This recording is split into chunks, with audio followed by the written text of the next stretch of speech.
Muy buenos días, Panamá. Hoy es jueves 29 de julio. Ahí escuchan la voz que se apagó ayer, la de Johnny Ventura.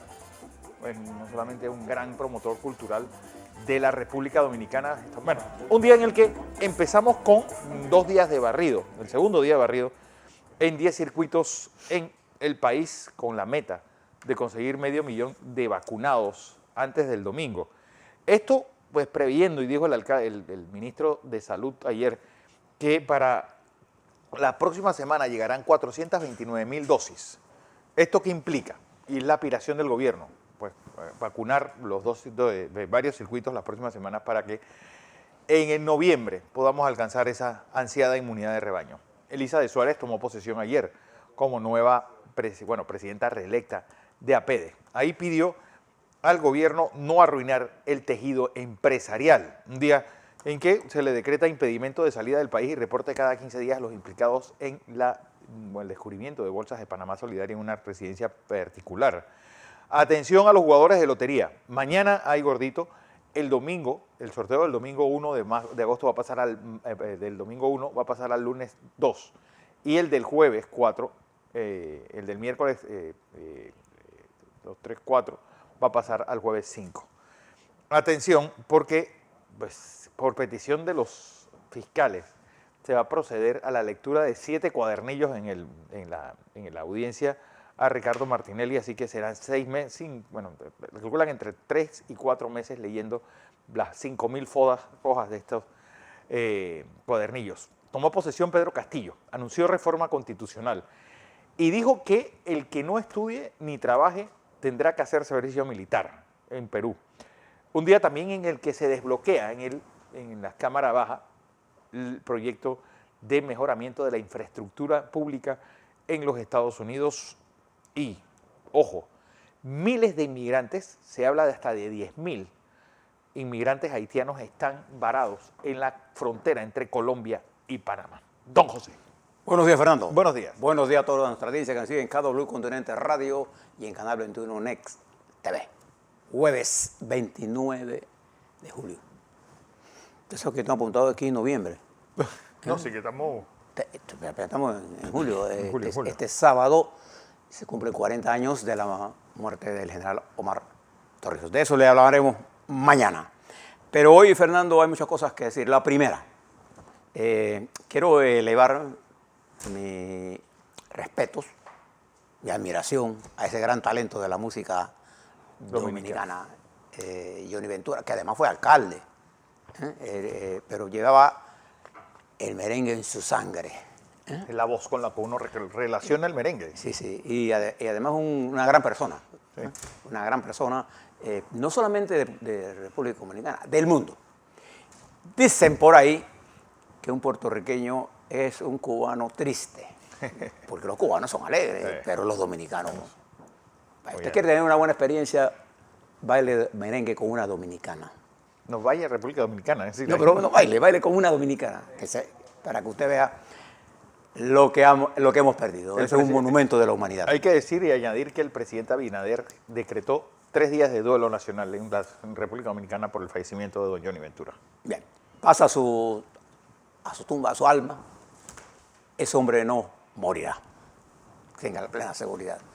Se nos irá físicamente.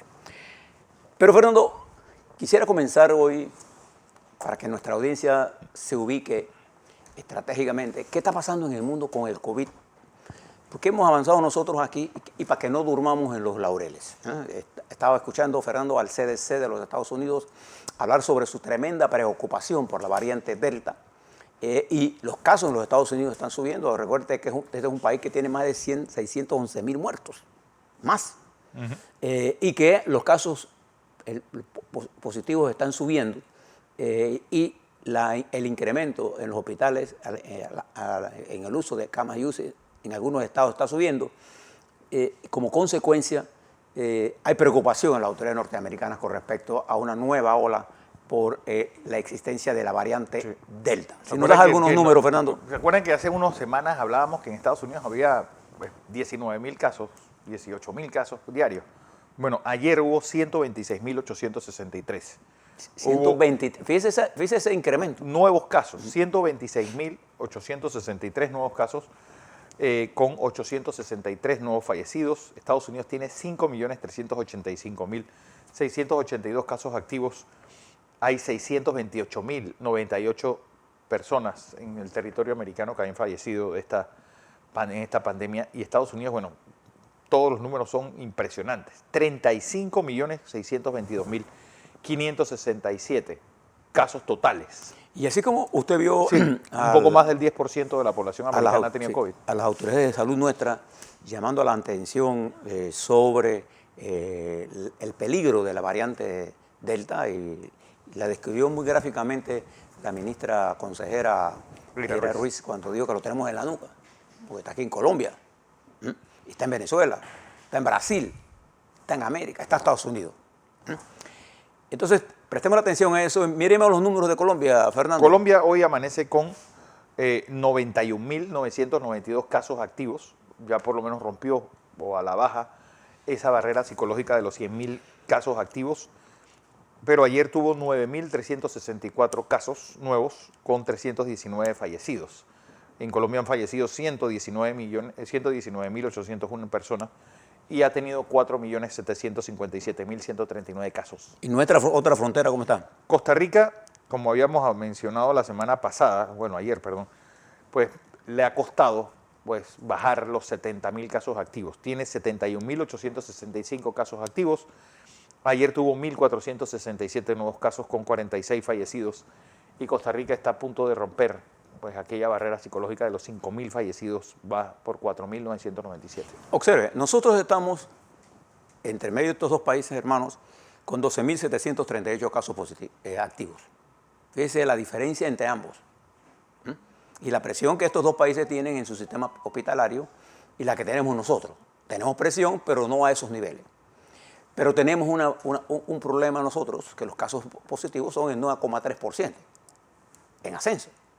Entonces, ahora le explico un poco sobre esto, porque lo importante de esto es estar consciente. En los Estados Unidos se han encendido las alarmas, se han tenido que volver al uso de la mascarilla, incluso hay gente reportada como doble vacunada. Los Estados Unidos, en mayores de 12 años, tiene casi el 57,6% de vacunados completos.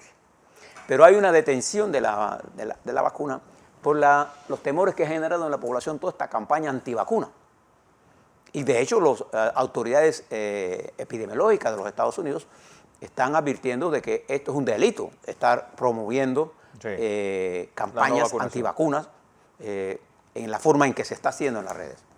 De manera que prestemos la atención a esto, porque en nuestro continente, lo que usted está viendo en los Estados Unidos, lo está viendo en México, Honduras, lo está viendo en Guatemala. Y ojo con Cuba, José, porque 43.649 Cuba está en medio de una...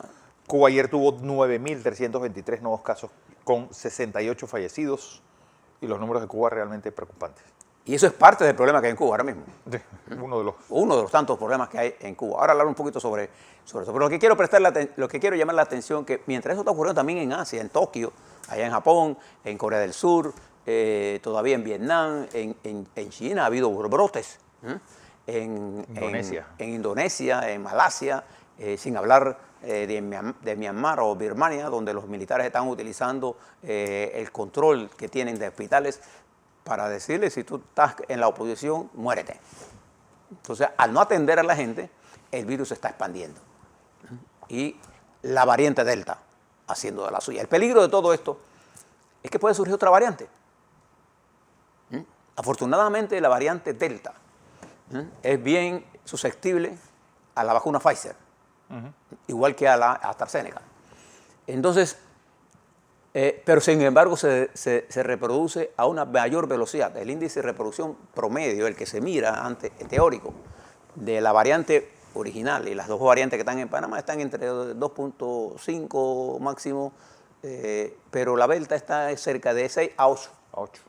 De manera que necesitaríamos más gente vacunada. Y pues acuérdense que hay una fórmula para calcular la inmunidad de rebaño. De manera que le doy estas cifras para que prestemos atención. Yo, en lo personal, me siento muy satisfecho de la respuesta de nuestro pueblo a la vacunación. Ha sido masiva, ha sido ordenada, y nuestros jóvenes, que tanto que hablamos de que los muchachos no han actuado con un nivel ¿cómo se llama?, de responsabilidad envidiable. Envidiable. Las largas filas y la gente esperando. La prudencia, sí. Yo creo que eso deja mucho, y ahí es donde se mide realmente convertirse en ciudadano más que un mero pues, habitante de este país. Eso Si hay uno vaya a la vacunación pues, y forme las filas en silencio, pues, todo el mundo con su mascarilla puesta, esperando que llegue ese aquellos momento. que hablan de que Panamá, que no sé qué, que nosotros estamos y se sienten de que se van a mudar de Panamá. Yo me siento orgulloso de ser panameño. Y en momentos como este me siento orgulloso del comportamiento de nuestra población, de nuestra juventud en particular, y de nuestra gente mayor, que no titubeó en vacunarse. Hay gente que habla siempre en las dificultades, es donde usted mira el talante y el valor de las sociedades. Puedo decirle que me siento satisfecho de la calidad humana de la gente. Hablar ahora de política es una responsabilidad de los políticos que no hemos podido elevar el nivel de conciencia de nuestra gente y hemos dejado, ¿no así?, que un grupo de charlatanes sustituyan la educación política por la charlatanería política. Pero eso es otra responsabilidad. Hoy no podemos, sin duda, que reconocer eso y reconocer el enorme esfuerzo que ha hecho nuestras autoridades de salud, nuestra infantería, la gente de seguridad, la gente que tiene que ver con esta pandemia. Créamelo, le doy las cifras mundiales, porque en los Estados Unidos están confrontando problemas. Es más, en Nueva York está pagando $100 para que usted se vacune. Sí. Aquí no estamos pagando nada, y además no podemos pagar porque no tenemos plata, y la gente se está vacunando. ¿Veis la diferencia? Bien, siéntese orgulloso de Panamá. Quiero hablarle sobre lo que pasó ayer en Perú, porque ese es, digamos, el inicio, el entorno en la que va a convivir ese hermano país y de los efectos que ese proyecto de desarrollo político tendrá en nuestra región. Ayer el presidente Pedro Castillo tomó posesión de su cargo como presidente en el Congreso de ese país, en el Senado de ese país, vestido de azul y con su sombrero. Tuvo que quitarse el sombrero para que le pusieran la banda, pero volvió y se lo trabó. Bien. En ese discurso del presidente, que fue para mí, de los estándares modernos de instantaneidad de la noticia, fue un discurso largo, pero fue un discurso sobrio, lleno de reivindicaciones históricas, donde él se dedicó a darle un mensaje a los pobres. Y fíjese cómo comenzó. Solamente en su juramento. No juró por los campesinos, por los indios, por los jóvenes, por las mujeres, por los estudiantes, por los maestros. Por la nueva constitución. Juró que iba. Nada más en el juramento. Pero cuando fue al fondo del problema, Castillo dijo, arrancando, esta es la primera vez que un campesino asume la conducción de este país. Y un maestro rural. Y un maestro rural. Y se dedicó a hablar sobre los indígenas. Y fíjese algunas de las cosas que quiero que usted mantenga. Y si quiere ir a verlo más, esto está en las redes, el discurso completo. Les recomiendo que los lea o lo escuchen. Porque está lleno de la sencillez de un hombre del campo. No está lleno no es inflamatorio, no es insultante, no es contra una clase, es a favor de los pobres. Léalo. Pero fíjese lo que dijo él, y aquí viene el problema. Él habló en primer lugar, la voy a poner en cualquier orden, ¿eh? Usted sabe que Fernando, estemos televidentes y radioescuchas, que la casa presidencial de Pizarro. Se llama la Casa de Pizarro, en homenaje, históricamente, desde la época colonial, ese fue el lugar donde Pizarro mandaba. Mataba, más bien. Bueno, hacía lo que tenía que hacer. Y la cantidad de cosas. Y estaba frente al rey de España, Felipe VI, y dijo, no gobernaré desde aquí. En este edificio no estará la presidencia de Perú. Va a convertirla en museo. No, la va a convertir en la sede del Ministerio de la Escultura. Y fíjese la palabra que usó, la usó en plural y dijo, no es de la cultura, porque en Perú no hay una cultura. Hay diferentes culturas de los pueblos originarios, de los campesinos y de todos. Entonces se va a llamar el Ministerio de las Culturas, lo que se conoce como la Casa de Pizarro, que era la casa presidencial, y él va a gobernar desde otro lado. Hasta la altura de hoy, hasta el momento, revisando la prensa peruana, no ha dicho de dónde, pero no va a ser ahí, ya. Bueno, también es importante ese acto que va a realizar este fin de semana en Ayacucho, Hoy. lugar donde fue la batalla, pues, que ya... Hoy conoceremos su gabinete y conoceremos... Sí. Es que esto está prolongado porque recuerde que estamos en el Bicentenario del Perú. Bicentenario del Perú. Otro de los dijo, que las cosas que dijo arrancando, es su compromiso con la reforma constitucional. Y dijo que en respeto a la estructura jurídica del país, él someterá a consideración del Senado la reforma constitucional. Recuerde que la actual constitución peruana viene de la época de Fujimori. Usted recordará que Fujimori dio un golpe, se dio un autogolpe, eliminó el Congreso y pasó una nueva constitución por un referéndum allá por el año de 1993, y esa es la constitución vigente. Bueno, el proyecto de reformas, lo dijo Castillo, estará en su primera prioridad. También habló de una de las cosas que estaba en discusión en la campaña, para los que seguimos la campaña en Perú. Esa campaña fue una campaña de anti. La gente de Keiko Fujimori, del anticomunismo, de que venía el comunismo, de que se iban a quitarle los ahorros a la gente, que se iba a eliminar la propiedad privada, en fin. Y la de Castillo contra los fujimoristas, anti-Fujimori. Fuerte sentimiento anti-fujimorista de la población peruana privó. En ese momento se generó una cantidad de temores y de miedos.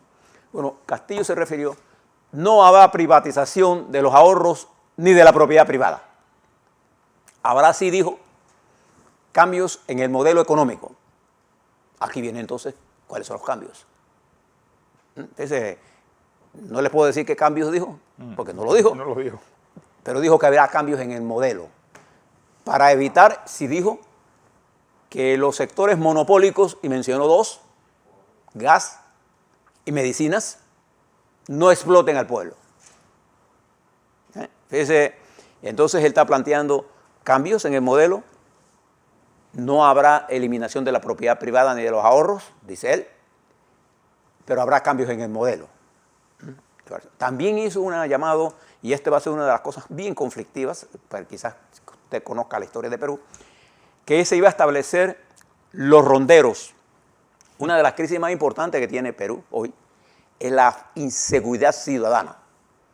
Los ronderos, y Castillo fue parte de los ronderos, son grupos en las comunidades rurales que se utilizaban, grupos que armados de fuetes cuidaban las comunidades para que los senderistas no mataran los gente de droga no mataran a las comunidades. Se organizaron para defenderse.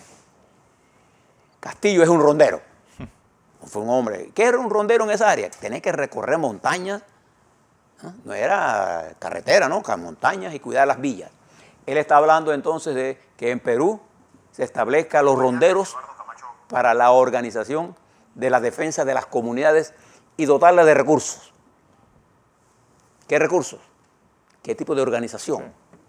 Todavía no sabemos. ¿Y qué va a hacer eso versus la policía? Es decir, ¿qué rol tiene cada uno? Pero le dedicó a las Fuerzas Armadas varios párrafos, entre ellas diciendo que sería respetuoso de la institucionalidad y del escalafón militar y que ya no se iban a dar ascensos por amiguismos. Es decir, los ascensos corresponderían al desarrollo de la institucionalidad, al que le correspondía. Pero además hizo un llamado a las Fuerzas Armadas peruanas para incluirlas en proyectos de desarrollo y dijo, ¿por qué no las Fuerzas Armadas no pueden manejar proyectos de producción y empresas? Su interés es vincular a las Fuerzas Armadas a su propuesta de desarrollo. Mire, y dijo algo que yo no entendí, ni tampoco como no lo explicó, que le daba 72 horas a los delincuentes para que abandonaran Perú. Los delincuentes que hayan entrado ilegalmente a Perú. ¿A qué se refería? ¿A qué delincuentes? ¿A quién se refiere? Este fue un discurso dirigido... Bueno, el servicio militar también hay que... Sí, a los niños que iba a haber servicio militar obligatorio. Él lo que quiere era ponerle disciplina. Al final, es un discurso dirigido a los indígenas, dirigido a los campesinos, dirigido a lo que él viene. ¿Qué dificultades va a encontrar el presidente? Va a encontrar la primera dificultad, un país dividido. Va a depender mucho de la capacidad. No conocemos su gabinete porque ayer no fue juramentado.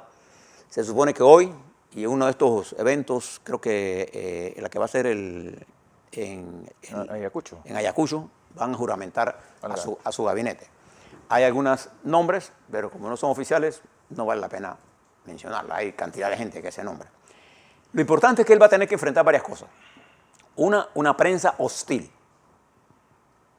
¿Usted recuerda cuando Lula fue presidente?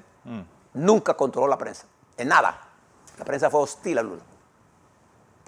Tú tienes que tener la prensa hostil para poder que el lawfare calara tanto. Claro. Dos, él va a tener la prensa en contra de él. Va a tener los radicales de izquierda que van a querer empujar la revolución más allá del tejido social.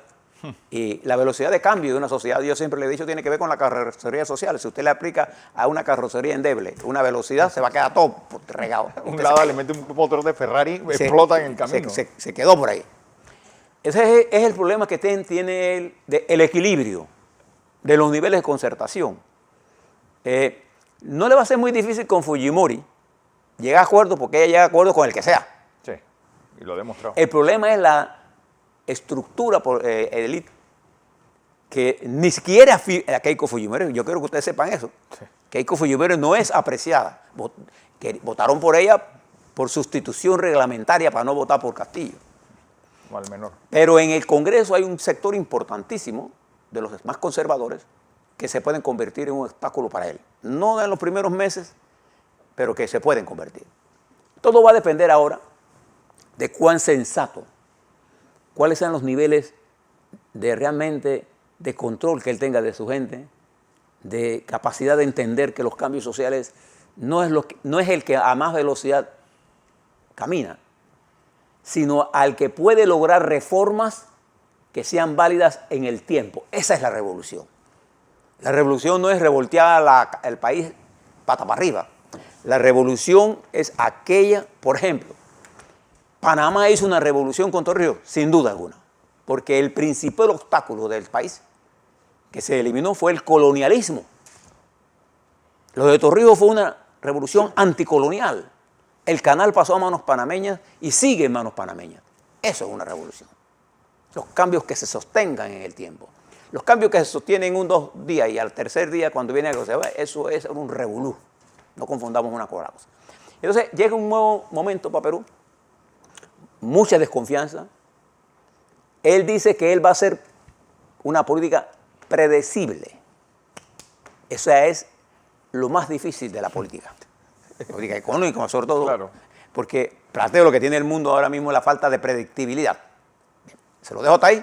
Mire el discurso, saque sus propias conclusiones. Le advierto, por ejemplo, de que en Guatemala hay un movimiento para sacar al presidente Yamatei. Se lo dije ayer y sigue la presión.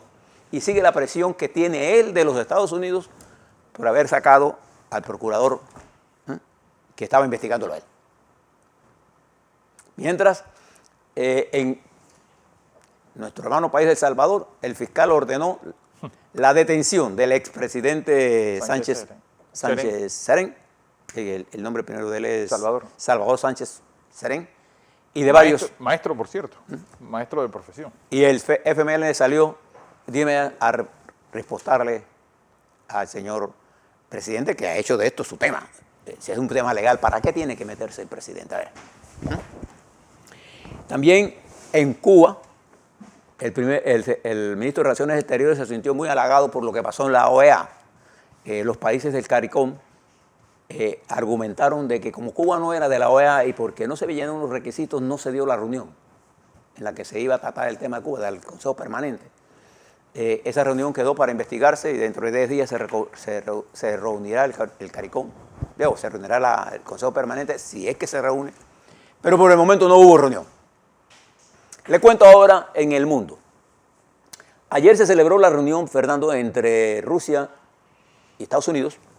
Estados Unidos representada en su secretaria de Estado, subsecretaria de Estado, Wendy Sherman, que tiene nombre de guerra, una mujer fuerte, bien preparada. Y otro que está bien preparado, el subsecretario de Relaciones Exteriores de Rusia, Sergei Ryakov. ¿Para tratar qué cosa? La distensión nuclear. Fue una reunión entre profesionales, fue una reunión productiva. Ambas partes reconocen que la reunión tuvo como objetivo fundamental establecer una especie de inicio de confianza. Yo saludo todos los esfuerzos de diálogo y no hay más que saludar este esfuerzo de diálogo entre Rusia y Estados Unidos. También fuentes de inteligencia revelan ahora nuevamente que se construye un segundo sitio de silos con la construcción de misiles intercontinentales en China. Añadiéndole un elemento más, China niega que esto sea así. China dice que estos son molinos de viento.